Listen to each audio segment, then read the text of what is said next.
இந்த ஊரு உலகம்னு எல்லாரையும் என்னால எதிர்த்து சண்டை கட்ட முடியுது, எல்லாத்தையும் சமாளிக்க முடியுது. ஆனா இவ ஒருத்திய மட்டும் என்னால சமாளிக்கவே முடியல.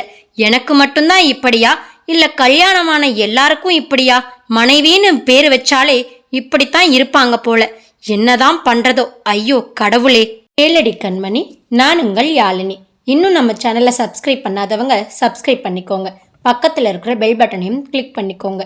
அசுரனின் முல்லைக்கொடி பகுதி 19. இதற்கு முந்தைய பகுதிகளை டிஸ்கிரிப்ஷனில் கொடுக்குறேன். இப்போ வாங்க கதைக்குள்ளே போகலாம். அம்மா என்று அலறிக்கொண்டு கீழே விழுந்தான் அசோக். அப்படித்தான், கை கட்டி கீழே உட்கார். உனக்கு இதுவே பெருசு. ஏண்டா, உனக்கெல்லாம் அறிவே இல்லையா? அது சரி, நீ பெத்த பொண்ணைய விற்க துணிஞ்சவன் தானே. உன்கிட்ட இந்த கேள்வி கேட்டது என் தப்பு தான். டேய், உன்னைய நான் சும்மா பிடிக்கல. கிட்டத்தட்ட 6 மாசமா தூக்கம் இல்லாம யோசிச்சு உன்னைய நெருங்கினா நீ செத்தது போல நடிப்ப. அதை நாங்க நம்பணும். என்ன உன்ன மாதிரின்னு நினைச்சியா என்று கூறியபடி வாசுடியர் என்று அழைத்தான். அவளிடம் இருந்து பதில் இல்லை. துப்பாக்கியை அசோக்கின் பக்கம் நீட்டியபடி தன் மனைவியை நோக்கினான். அவளோ சுவரோடு சுவராக ஒற்றி நின்றிருந்தாள். அட என்ன டியர், இப்படி பயந்து போய் நின்னுருக்க? இவனை பார்த்து எல்லாம் நம்ம பயக்கப்படக்கூடாதுமா? இங்க வா. சும்மா வா வாசு என்று அழைக்கவும் வாசுகி முடியாது என்பதற்கு அடையாளமாக தலையை உருட்டினாள். பாருடா நாயே, நல்லா பாரு.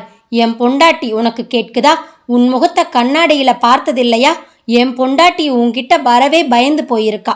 இவளை போய் நீ என்ன பண்ண நினைச்சிருந்த என்று கூறியபடி அவனை ஒரு அறை விட்டான் ஆதி. டேய் வேண்டாம்டா, அடிக்கிற வேலையெல்லாம் என்கிட்ட வேண்டாம் என்று அவன் சொல்லும் போதே காவல்துறை ஆட்கள் வந்து அவனை கொத்தாக பிடித்தனர். குமார், இவன் என்னடா ரொம்ப படம் பார்ப்பான் போல இருக்கே, எவ்வளோ அடிச்சாலும் வசனம் பேசுறது மட்டும் குறையவே இல்லை என்று கூறியபடி சிரித்தான். ஆமாடா, ரொம்ப பேசுறான்.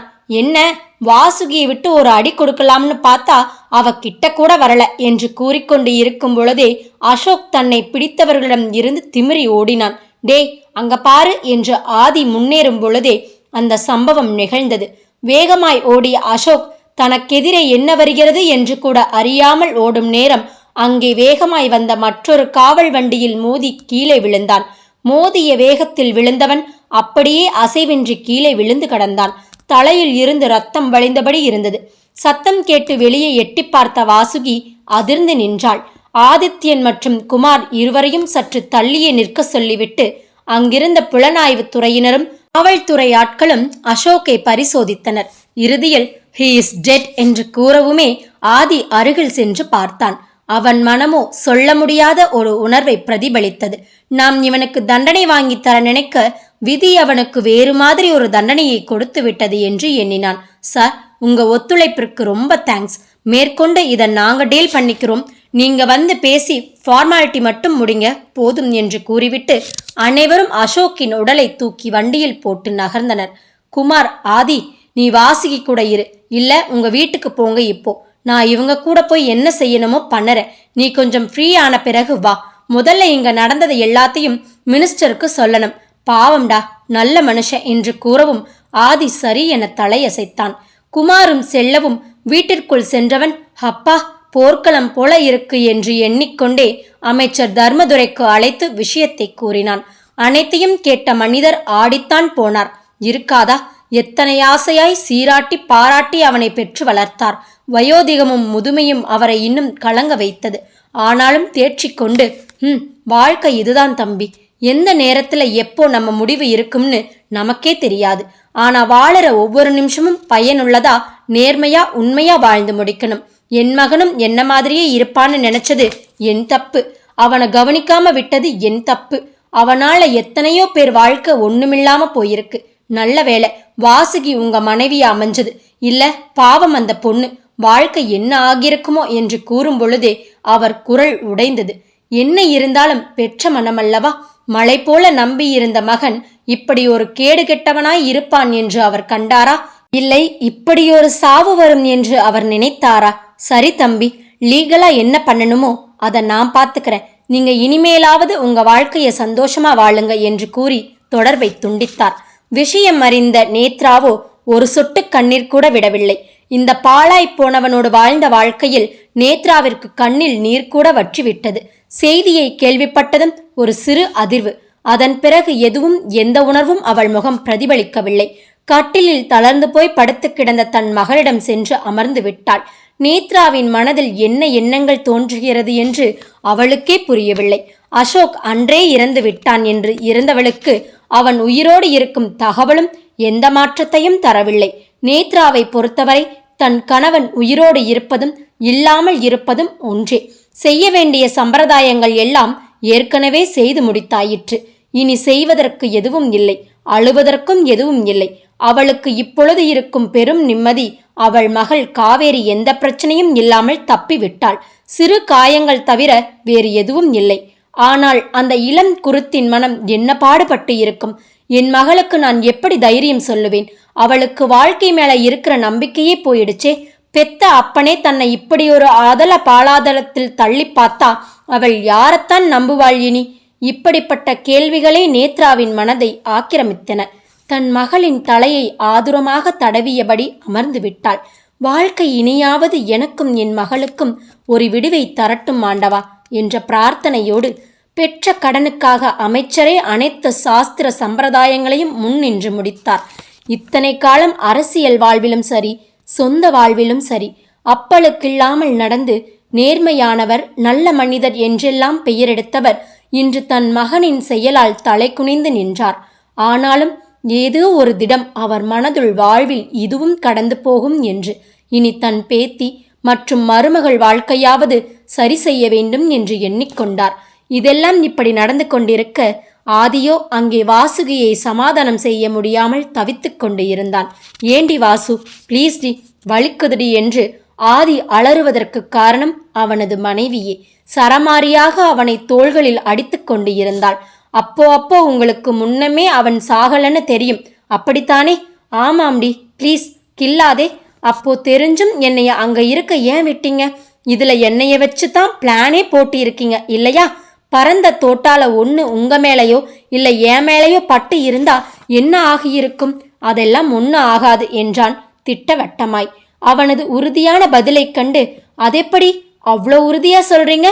அது வாசு, நான் அப்புறம் அந்த ஆஃபீஸர்ஸ் எல்லாம் நீங்க பிராக்டிஸ் பண்ணணும். என்ன பிராக்டிஸா? புரியல. அதாண்டி, அசோக் இங்க வருவான்னு எங்களுக்கு நல்லாவே தெரியும்.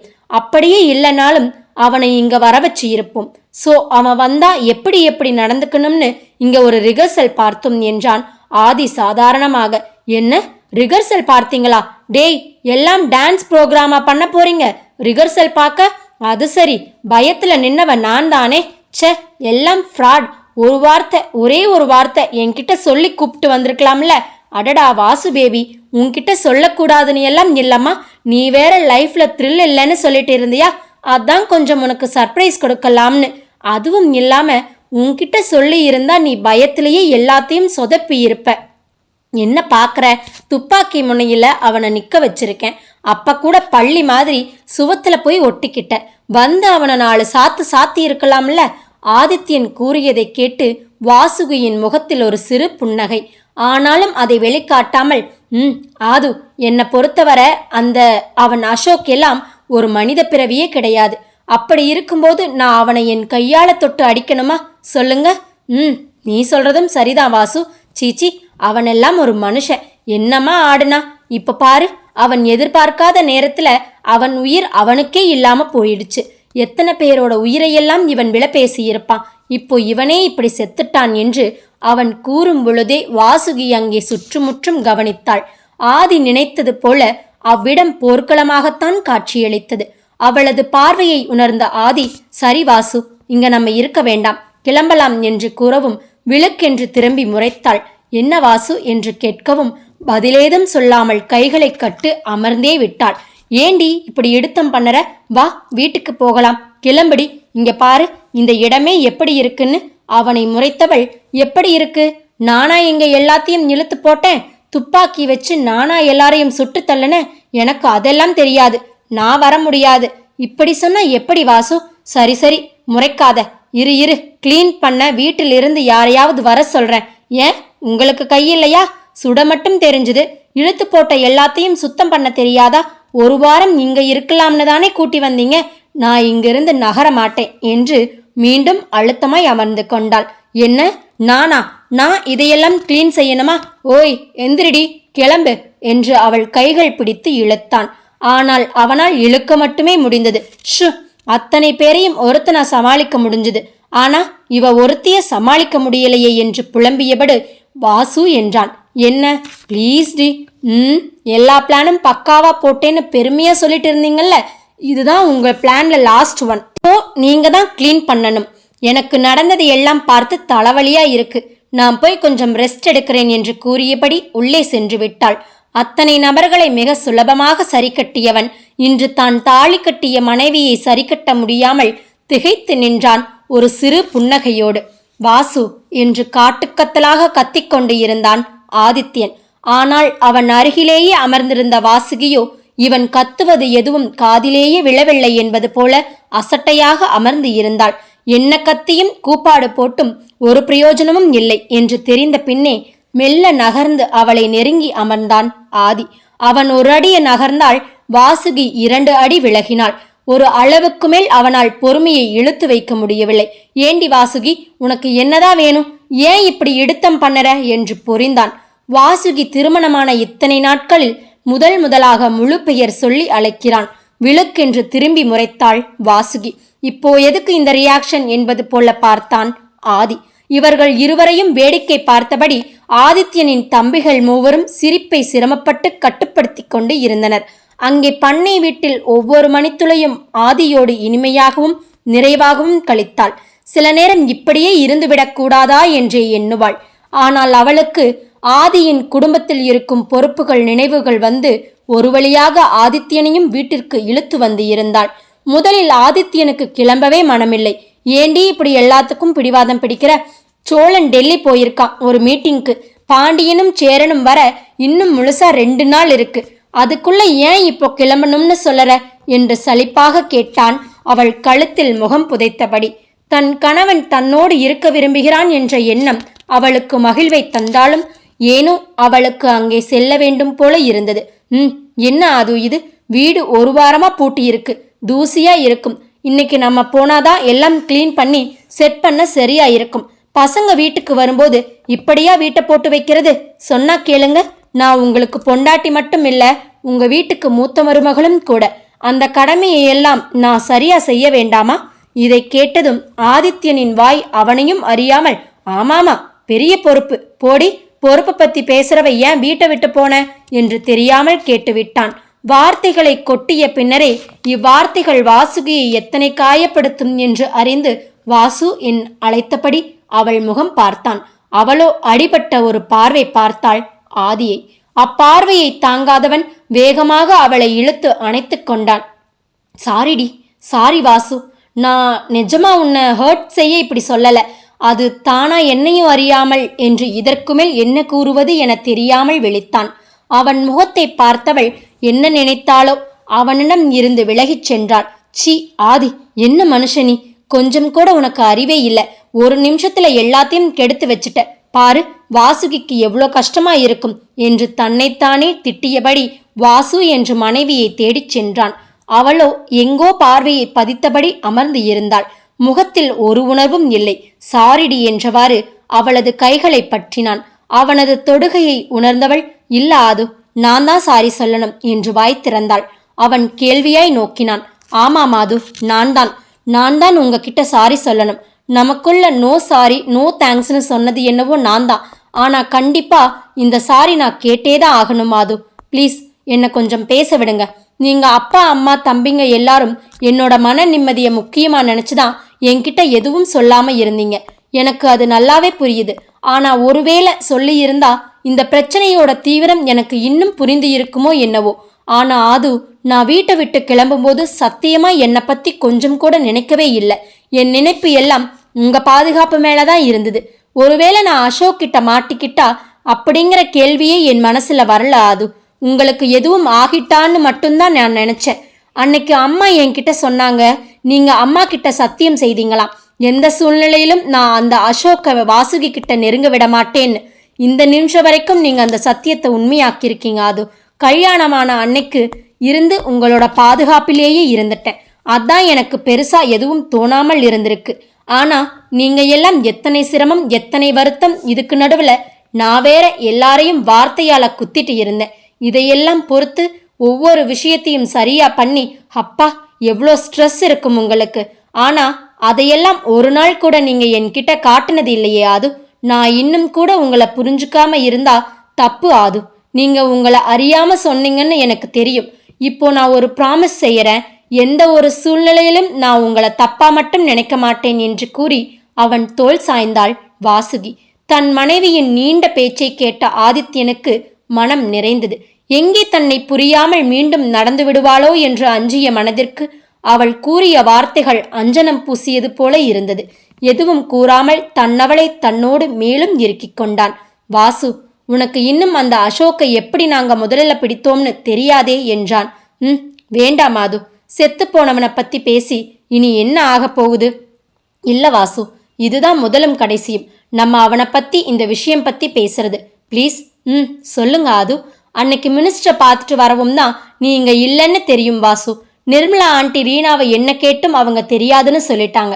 ஒரு வழியா நீ எங்க போயிருப்பன்னு யோசிச்சு உனக்கு எல்லா ஏற்பாடும் செய்து நீ பாதுகாப்பா இருக்கேன்னு கொஞ்சம் நிம்மதியா இருக்கும்போது தான் இந்த அசோக் நாங்க எதிர்பார்க்காத ஒரு வேலையை செய்தான். அவனை நாங்க பிடிக்க சரியா 2 நாள் இருக்கும்போதே அவன் பொண்ணை கூட்டிக்கிட்டு வெளிநாட்டுக்கு போக போறதா தகவல் வரவும் முதல்ல எங்களுக்கு என்ன செய்யறதுனே தெரியல வாசு. அவனையும் பிடிக்கணும், அவன் பொண்ணையும் காப்பாத்தணும். ஆனா இந்த விஷயத்துல மினிஸ்டருக்கு தான் ரொம்ப நன்றி சொல்லணும். தன் மகன்னு கூட பார்க்காம எது சரியோ அதை மட்டுமே செய்தாரு. அசோக்குக்கு தெரியாம மாணிக்கத்தை வச்சு அவனை பத்தின எல்லா உண்மைகளையும் நேத்ராக்கு சொல்ல வைத்தோம். ஆனா நானா இதையெல்லாம் தன் மகள்கிட்ட சொல்லி அவளை எச்சரிக்கிறதுக்குள்ள அவனோ அப்பாங்கிற பாசத்தை பயன்படுத்தி அந்த பொண்ணை இழுத்துக்கிட்டு போயிட்டான். ராட்சசன். அந்த பொண்ணுக்கு முதலில் எதுவுமே புரியல. நாங்க அவனை துரத்திட்டு போறதுக்குள்ள அவன் வண்டியை எடுத்துக்கிட்டு வேகமா போயிட்டான். அவனை பிடிக்க முடியலனாலும் அந்த பொண்ணையாவது காப்பாத்திடணும்னு ஒரு வேகம். எப்படியோ அவன் திட்டத்தை எல்லாம் கண்டுபிடிச்சு அவனை சேஸ் பண்ணா எங்க கண்ணுல மண்ணை தூவிட்டு போயிட்டான். அந்த அசோக்கை எங்க போய் பிடிக்கிறது? அந்த பொண்ணை எப்படி அவன்கிட்ட இருந்து தப்பிக்க வைக்கிறதுன்னு நான் திகச்சு நின்னப்பத்தான் எங்களுக்கு ஒரு தகவல் வந்தது.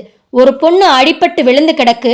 அங்க இருந்து கொஞ்ச தூரத்துல ஒரு வண்டி மரத்துல மோதி முக்காவாசி எரிஞ்சு போனதுன்னு. அடித்து பிடித்து வேகமா போனா அந்த பொண்ணு காவேரி. அவங்க அப்பா கிட்ட இருந்து தப்பிக்க கார்ல இருந்து உருண்டு விழுந்திருப்பா போல. நல்ல வேளை காயம் அதிகம் இல்ல. அதிர்ச்சியில் மயக்கமா கிடந்தா. ஆனா அவன் அசோக் எங்கேயும் காணோம். அவன் வந்த காரையும் காணோம். இன்னும் கொஞ்ச தூரம் போய் தேடி பார்த்தா அங்க அவன் போன கார் மரத்துல மோதி எரிஞ்சுக்கிட்டு இருந்தது. உள்ளே இருந்தது அவன்தான்னு நினைச்சோம். செத்துட்டான்னு நிம்மதியா இருந்தது. ஆனா இப்போதான் வாசு தெரியுது அவன் ஒரு பிளான் இல்ல, நிறைய பிளான் போட்டு இருக்கான்னு. காவேரிக்கு கொஞ்சம் மயக்கம் தெளியும் அவகிட்ட விசாரிச்சோம் என்ன நடந்ததுன்னு. ஏதோ தப்பா நடக்குதுன்னு புரிஞ்சுக்கிட்ட அந்த பொண்ணு அவங்க அப்பா கிட்ட கெஞ்சி பார்த்திருக்கா.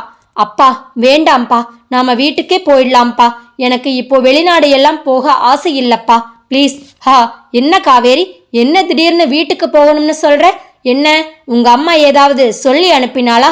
அதெல்லாம் இல்லப்பா. அம்மா நீங்க நினைக்கிறது மாதிரி எல்லாம் இல்ல. அம்மா ரொம்ப நல்லவங்க. அப்பா ப்ளீஸ்பா, நாம இங்கேயே இருக்கலாம்ப்பா என்று அசோக்கின் கைகளை பற்றினாள். சீ, கையை விடு. அறிவில்ல உனக்கு? இப்படியா தொணன்னு பேசிக்கிட்டே இருப்ப? உன் அம்மாவிற்குத்தான் பொழைக்க தெரியல. உனக்கு நான் வாழ்க்கையே வேற மாதிரி காட்டுறேன். நீ கடைசி வரைக்கும் இதே அழகோட இன்னும் வசதியா இருக்கலாம். ஐயோ அப்பா, அதெல்லாம் எதுவுமே வேண்டாம். ப்ளீஸ்பா, நம்ம வீட்டுக்கே போயிடலாம். ஏன்பா இப்படியெல்லாம் பண்றீங்க? கொஞ்சம் அம்மா தாத்தா எல்லாரையும் நினைச்சு பாருங்களேன் ப்ளீஸ். நம்ம கிட்ட எல்லாமே இருக்கேப்பா என்று கண்ணீர் மல்க தன் கண்முன்னே தான் பெற்ற மகள் கதறினாலும் அந்த அரக்கனின் மனம் சிறிதும் இலகவில்லை. ஏச்சி கழுத, என்னை விட்டா பேசிக்கிட்டே போற? இங்க பார், உன் அம்மா இங்க உயிரோட இருக்கணும்னா நீ நினைச்சா அமைதியா வாயை திறக்காம நான் சொல்றத மாதிரி நடந்துக்கோ, இல்ல நடக்கிறதே வேற என்று கர்ஜித்தான். அப்பா, என்னடி அப்பா அப்பான்னு? சி, பேசாம வா. அங்கே போய் நம்ம இறங்குற வரைக்கும் வாய் திறக்க கூடாது. மீறி ஏதாவது பண்ண பெத்த பொண்ணுன்னு கூட பார்க்க மாட்டேன். இன்னும் 20 நிமிஷம்தான் என்று அவன் கூறிக்கொண்டு இருக்கும்போதே காவேரி கண்ணிமைக்கும் நேரத்தில் காரின் கதவினை திறந்து வெளியே உருண்டு விட்டாள். இப்படிப்பட்ட தகப்பனுக்கு மகளாய் இருப்பதை விட சாவதே மேல். புறநகர் வழியாக சென்றதால் இரு பக்கமும் காட்டுச் செடிகளே இருந்தன. அச்செடிகளுக்கு நடுவில் விழுந்து கிடந்தாள் மயக்கமுடன். இதை சிறிதும் எதிர்பார்க்காத அசோக் பின் சுதாரித்து மயக்கமுடன் இருந்த மகளை இழுத்துக்கொண்டு காருக்கு செல்ல முயன்றான்.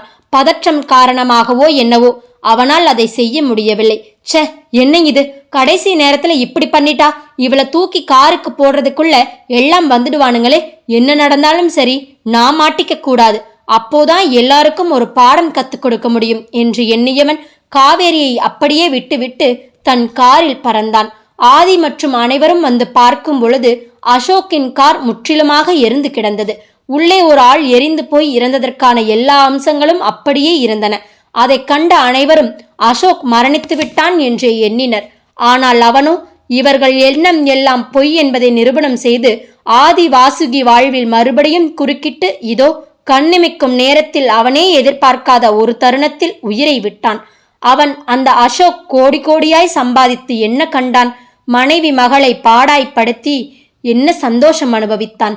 அத்தனை திட்டம் தீட்டி எதுவும் பலிக்கவில்லையே.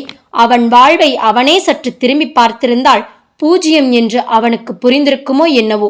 ஆனால் ஆதி மற்றும் வாசுகிக்கு நன்றாகவே புரிந்தது. என்ன வாழ்க்கை இது ஆதி, பணம் பணம்னு அதுக்கு பின்னாடியே ஓடி உண்மையான சந்தோஷம் என்னன்னு கூட தெரியாம வாழ்க்கை என்னன்னு புரியறதுக்கு முன்னமே உயிர் போயிடுது என்றாள் வாசுகி ஒரு வெற்றி குரலில். உண்மைதான் வாசு, வாழ்க்கையில ஒவ்வொரு நிமிஷமும் நமக்கு என்ன இருக்குன்னு நமக்கே தெரியாது. ஆனா என்ன பொறுத்த வரைக்கும் இந்த நிமிஷம் நான் எப்படி இருக்கேனோ, என்னவா இருக்கேனோ அதற்கு உண்மையா இருக்கணும். முடிஞ்ச அளவிற்கு அடுத்தவங்களுக்கு உபயோகமா இருக்கணும். இப்படி இருந்தாலே அன்பு பாசம் எல்லாம் தன்னால வந்துடும் வாசு. இப்போ நீங்க சொன்ன வார்த்தை 100க்கு 100 உண்மையாது. அதுக்கான சிறந்த எக்ஸாம்பிள் நீங்களும் நானும் தான் என்றாள். ஆதிக்கு இவள் என்ன சொல்கிறாள் என்று புரியவில்லை. நிஜம்தான் ஆது, நீங்க என்கிட்ட உண்மையான அன்போட இருந்தீங்க. எந்த எதிர்பார்ப்பும் இல்லாத அன்பு. அதே நேரம் உங்களுக்கான பொறுப்புகளை எப்பயுமே தட்டி கழிக்காம கொஞ்சம் கூட முகம் சுளிக்காம எல்லாத்தையும் நிறைந்த மனசோட செஞ்சீங்க. அதுதான் ஆது உங்களை என்ன நேசிக்க வச்சது என்று கூறி அவன் தோள்களில் சாய்ந்து கொண்டாள். அவளது பேச்சை கேட்ட ஆதியும் சிறிது நேரம் அமைதியாய் இருந்தான். அவன் மனமோ அப்பா, அந்த அசோக்க பத்தி பேசி இவ வீட்டுக்கு போகணுங்கிற எண்ணத்தை மாத்திட்டோம் என்று நினைத்த வேளையில் என்னங்க என்றாள் வாசுகி. என்னடா இது, புதுசா மரியாதையெல்லாம் கொடுக்கிறா என்று எண்ணியவனாய் என்ன வாசு என்றான். நாம் வீட்டுக்கு போனதும் தம்பிங்க எல்லாம் வந்த பிறகு ஒரு தடவை போய் அவங்க நேத்ரா காவேரியை எல்லாம் பார்த்துட்டு வந்துடலாமா? இதை கேட்ட ஆதி அதிர்ந்து விழித்தான். என்ன வாசு சொல்ற? அதெல்லாம் வேண்டாம் என்றான் பட்டென்று. ஏன் வேண்டாம்? நீங்க மட்டும் அது இதுன்னு ஏதாவது செய்து நல்ல பேர் வாங்குவீங்க, நான் மட்டும் அமைதியா இருக்கணுமா? அதெல்லாம் முடியாது என்று வேகமாய் ஆரம்பித்தவள் தன் கணவன் முகம் நோக்கி, ப்ளீஸ் ஆது, என்ன இருந்தாலும் இந்நேரம் நம்ம அங்க போகணும் ஆது. அவன் நல்லவனோ கெட்டவனோ ஆனாலும் ஒரு உயிர் ஆது. நமக்கு வேணா அவனோட உயிர் முக்கியமில்லாம இருக்கலாம். ஆனா அவன் குடும்பத்திற்கு, அதுவும் இந்த மாதிரி ஒரு சூழ்நிலையில கண்டிப்பா நம்ம போய் ஆறுதலா பேசிட்டு தான் வரணும் மாது. எனக்காக ப்ளீஸ் என்று கேட்டவளிடம் ஆதித்யனால் மறுப்பை கூற முடியவில்லை. இப்படியே இருவரும் மாற்றி மாற்றி பேசியபடி நேரத்தை போக்கினர். ஆனால் ஆதி என்ன பிடிவாதம் பிடித்தும் வாசுகி அவனை வீட்டிற்கு அழைத்து வந்து விட்டாள். அவர்கள் வந்த 2 நாட்களிலேயே சோழன், பாண்டியன், சேரன் என அனைவரும் வந்து சேர்ந்து விட்டனர். யப்பா, இப்பதான் வீடே நிறைஞ்ச மாதிரி இருக்கு என்று மகிழ்ச்சியாய் எண்ணினாள் வாசுகி. அண்ணி, வயலூர் சூப்பர் ஊரு அண்ணி. இப்போ புரியுது நீங்க ஏன் அங்க இருந்து வர பிடிக்காம இருந்தீங்கன்னு. அதிலும் தனா அக்கா சமையல் சும்மா சொல்லக்கூடாது அண்ணி, சூப்பரோ சூப்பர் என்றான் பாண்டியனும் சேரனும்.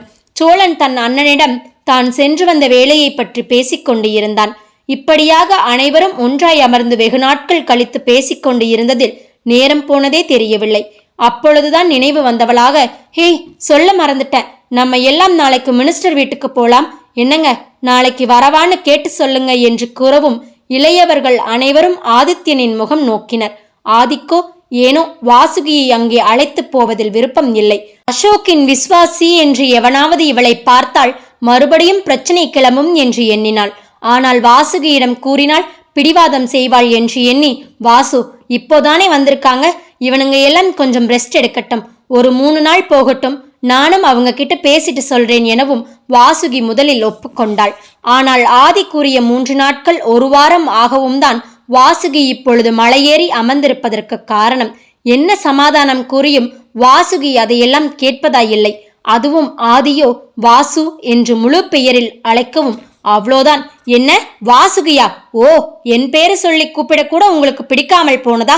பாரு பாண்டியா உன் அண்ணனை என்று பாண்டியனை இழுத்தாள் வாசுகி. ஆத்தி, இத்தனை பேர் இருக்கும்போது அண்ணியே என்னை இழுக்கணும்? நோனோ பாண்டியா, மாட்டிக்காத என்று எண்ணியவன், என்ன அண்ணி இப்படி சொல்லிட்டீங்க? உங்க தளபதி நான் இருக்கேன். அண்ணா, நீங்க செய்யறது எதுவும் சரியில்லை. அண்ணி சொல்றபடி கேளுங்க என்று அதட்டலாய் பேசியவன் கண்களில் தன் அண்ணனை கெஞ்சினான். அண்ணா ப்ளீஸ், அண்ணி சொல்றதுக்கு சரி சொல்லிடுனா என்று. தன் தம்பியின் முகம் பார்த்து சிரித்தவன், அம்மா தாயே, தெரியாம வாசுகின்னு சொல்லிட்டேன், போதுமா என்று கேட்கவும், என்ன நான் அம்மாவா? என்னை பார்த்தா கிழவி மாதிரி இருக்கா? சோழா, இதெல்லாம் கொஞ்சம் கூட சரியே இல்லை உன் அண்ணன் என்று தற்பொழுது சோழனை இழுத்தாள். எப்பாடி, கம்பெனிக்கு ஆள் வந்துடுச்சு என்று பாண்டியன் சோழனை பார்த்து இழித்தான். அவனை முறைத்த சோழன், அண்ணி உங்களுக்கு என்ன அண்ணி வந்தது? அண்ணனுக்கு போய் கண் செக் பண்ணலாம் என்று கூறி அவனும் சரணடைந்தான். எல்லாம் பார்த்த சேரன், அண்ணி நான் எப்பையும் உங்க பக்கம்தான் என்று அவனும் வாசுகியின் கட்சியில் சேர்ந்தான். இப்படியாக வாசுகி ஆதித்யனின் தம்பிகளை வைத்தே அவனை தன் வழிக்கு கொண்டு வந்தாள். ராங்கி பிடிச்சவ எல்லாரையும் வழிக்கு கொண்டு வந்துட்டா என்று எண்ணியவன், இப்ப என்ன, அங்க மினிஸ்டர் வீட்டுக்கு போகணும், அவ்வளோதானே, சரி நாளைக்கு போகலாம் என்றான் ஆதி வேறு வழி இல்லாமல். அவன் மனமோ, ஆதி உனக்கு வீட்டில் கூட டெபாசிட் இல்லடா, உன் நிலைமை இப்படியா போகணும் என்று எண்ணினான். வாசுகிக்கு அவனை பார்த்ததும் சிரிப்புதான் வந்தது. இரவின் தனிமையில் தன் கணவனிடம், ஆது நான் எப்பையும் உங்க கட்சிதான் சரியா? இந்த வாசுகி எப்பவுமே ஆதிக்குத்தான். ஆனா அதுக்காக நீங்க சொல்றதுக்கு எல்லாம் தலையை உருட்டுவேன்னு நினைக்க வேண்டாம் என்று கூறவும் ஆதிக்கு சிரிப்பு வந்து விட்டது. போக்கிரி, எப்படியோ எல்லாரையும் நீ உன் பக்கம் வளைச்சிடுற என்று கூறியபடி அவளை அவன் வளைத்து கொண்டான். அமைச்சர் தர்மதுரையின் இல்லம் ஒரு கனமான அமைதியோடு அனைவரையும் வரவேற்றது. வாசுகி என்னவோ பிடிவாதமாக கிளம்பிவிட்டாள். ஆனால் அங்கே சென்று யாரிடம் என்ன பேசுவது என தெரியவில்லை. இவர்கள் வந்த விஷயம் அறிந்து முதலில் வெளிவந்தது நேத்ராதான். வாசுகிக்கு முதலில் நேத்ராவிடம் என்ன பேசுவது என்பது தெரியவில்லை. ஆனாலும் அவள் அருகில் சென்று கைகளை பிடித்து கொண்டாள். நேத்ராதான் முதலில் ஆரம்பித்தாள். இத்தனை நடந்த பிறகும் நீங்க எல்லாம் எங்க வீட்டுக்கு வந்தது எங்களுக்கு ரொம்ப சந்தோஷம், உங்க நல்ல மனசை காட்டுது என்றாள். நாங்க எல்லாம் அன்னைக்கே வந்திருக்கணும், ஆனா ஆளுக்கு ஒவ்வொரு ஊருக்கு போயிட்டாங்க, எல்லாரும் வந்தாதான் நல்லா இருக்கும், அதான் இத்தனை நாள் ஆயிட்டது என்றாள் வாசுகி. உட்காருங்க, எல்லாரும் ஏன் நின்னுட்டே இருக்கீங்க, உட்காருங்க, ஆதி தம்பி உட்காருங்க என்று நல்ல விதமாகவே வரவேற்றாள் நேத்ரா. ஆதியோ என்ன சொல்லி இவர்களுக்கு ஆறுதல் கூறுவது என யோசனையில் இருந்தான். சார் இல்லையா என்று அமைச்சரை பற்றி கேட்டான். இல்ல தம்பி, மாமா ஊருக்கு போயிட்டாங்க, இங்கேயே எத்தனை நாள் தான் இருக்கிறது, அதுவும் இல்லாம அவருக்கு இங்க இருந்தா எல்லா ஞாபகமும் வந்து ரொம்ப கவலைப்படுறார், அதான் நானே ஊருக்கு அனுப்பி வைத்தேன். அம்மா, உங்களை அம்மானு கூப்பிடலாமா என்று நேத்ராவின் முகம் நோக்கினாள் வாசுகி. அதுக்கு என்னம்மா, தாராளமா கூப்பிடு. இல்ல அது காவேரியை நான் பார்க்கலாமா? வாசுகி இப்படி கேட்கவும் முதலில் நேத்ரா தயங்கினார். பிறகு அவளை அழைத்து கொண்டு காவேரியின் அறைக்கு சென்றார். பெண்கள் இப்படி ஒதுங்கிவிட ஆண்களுக்கு என்ன செய்வது என்று புரியவில்லை. ஒருவர் முகத்தை ஒருவர் பார்த்தபடி அமர்ந்து இருந்தனர். இதுக்குத்தான் வேண்டாம்னு சொன்னேன், கேட்டாளா என்று மனதில் புலம்பியபடி அமர்ந்து இருந்தான் ஆதி. இவர்களோடு சோழன் மட்டுமே வந்திருந்தான். பாண்டியனும் சேரனும் நாங்கள் வந்து என்ன செய்ய போகிறோம் என்று கூறிவிட்டனர். ஆதிக்கு ஏதோ போன் கால் வரவும் தன் அலைபேசியுடன் வெளியில் சென்று விட்டான். சோழனோ திருவிழாவில் காணாமல் போனவனைப் போல முழித்து கொண்டு இருந்தான். என்ன செய்வது என்று தெரியாமல் சுற்றுமுற்றும் பார்த்தபடி அமர்ந்து இருந்தான். அப்படி பார்க்கும் பொழுது அங்கே சுவரில் மாற்றியிருந்த ஒரு புகைப்படம் அவனை ஈர்த்தது மட்டுமில்லாமல் அவனை இழுத்தது என்றே சொல்ல வேண்டும். எழுந்து அதனருகில் சென்று பார்த்தவன் திகைத்து நின்றான். அழகாய் அம்சமாய் தேவதையைப் போல காவேரி புன்னகைத்துக் கொண்டு இருந்தாள். இளமையும் அழகும் அமைதியும் போட்டி போட்டுக்கொண்டு சிரித்தன அவள் முகத்தில். சோழனுக்கு பார்த்த மாத்திரத்தில் அவளை பிடித்துவிட்டது என்று கூறுவதை விட அவளிடம் இவன் காதல் கொண்டான் என்றே சொல்ல வேண்டும். சோழனுக்கு தன்னை எண்ணும் போது ஆச்சரியமாக இருந்தது. எப்படிப்பட்ட ஒரு சூழ்நிலை இங்கே நிகழ்கிறது, என்ன மாதிரி பிரச்சனை நடந்து முடிந்து இருக்கிறது, அந்த பிரச்சனையின் முக்கிய காரணகர்த்தாவின் மகள் மீதே காதல், அதிலும் கண்டதும் காதல், நேரில் கூட காணவில்லை, புகைப்படத்தில் பார்த்ததும் காதல். இதை வெளியே சொன்னால் யாராவது இதை ஏற்பார்களா? முதலில் தன் அண்ணன் அண்ணிதான் இதை ஒப்புவார்களா? அவர்கள் வாழ்க்கையில் நடந்த அத்தனை சூறாவளிக்கு காரணமானவனின் மகளை தான் காதலிப்பதா? அப்படியே காதலித்தாலும் அது சாத்தியமாகுமா? காதல் வந்த மறுநிமிடமே இப்படி பல கேள்விகள் தோன்றி அவனை கலங்கடித்தன. ஏனோ காவேரியை நேரில் காண வேண்டும் போல துடித்த மனதை மிகவும் சிரமப்பட்டு அடக்கினான். டே சோழா, இன்னும் உன் அண்ணி வெளியே வரலையா? பேச ஆள் கிடைச்சா போதுமே. போடா சோழா, அவளை கூப்பிடு, எனக்கும் வேலை இருக்கு என்று ஆதி கூற சரினா என்றபடி காவேரியின் அரைக்கதவை தட்டினான். அவன் மனதில் ஒரு நப்பாசை. நேரில் ஒரு பார்வை அவளை காண முடியுமா என்ன? நேத்ராதான் வந்து கதவை திறந்தாள். வாசுகி உள்ளே காவேரியின் அருகில் அமர்ந்து இருந்தாள். என்ன சோழா, அது அண்ணன் வர சொன்னாங்க, நேரம் ஆகிறதாம் என்று பேச்சு மட்டுமே வாசுகியிடம் இருந்தது. பார்வை அனைத்தும் காவேரியிடம் இருந்தது. எத்தனை அழகாய் சிரித்து கொண்டு இருந்தாள். பாவி பாவி, நீ எல்லாம் ஒரு அப்பனாடா கிராதகா! இப்படி அவளை கஷ்டப்படுத்த உனக்கு எப்படிடா மனசு வந்தது என்று இறந்து போன அசோக்கை திட்டினான் சோழன். சோழன் அறையின் வெளியே நிற்கவும் காவேரியும் யார் என்பது போல திரும்பி பார்த்தால்தான். அவளது அந்த பார்வையை சோழன் மனதில் பதித்து கொண்டான். அவனையும் அறியாமல் அவன் மனம், உன்னை நான் ரொம்ப சந்தோஷமா பாதுகாப்பா பார்த்துக்குவேன் கவி, நீ எதுக்கும் கவலைப்படாதே என்று கூறிக்கொண்டது. என்னது, கவியா என்று திகைத்து நின்றவனை வாசுகி, என்ன சோழா போலாமா? அப்படியே நின்னுட்ட, பாபா என்று அழைத்து கொண்டு கிளம்பினான். காரில், என்னங்க ராத்திரி கொஞ்சம் சீக்கிரமா வந்துடுங்க, ஒரு முக்கியமான விஷயம் பேசணும் என்று கூறியவளை புரியாது பார்த்தனர் அண்ணன் தம்பி இருவரும். கதை தொடரும். நாளை பார்க்கலாமா?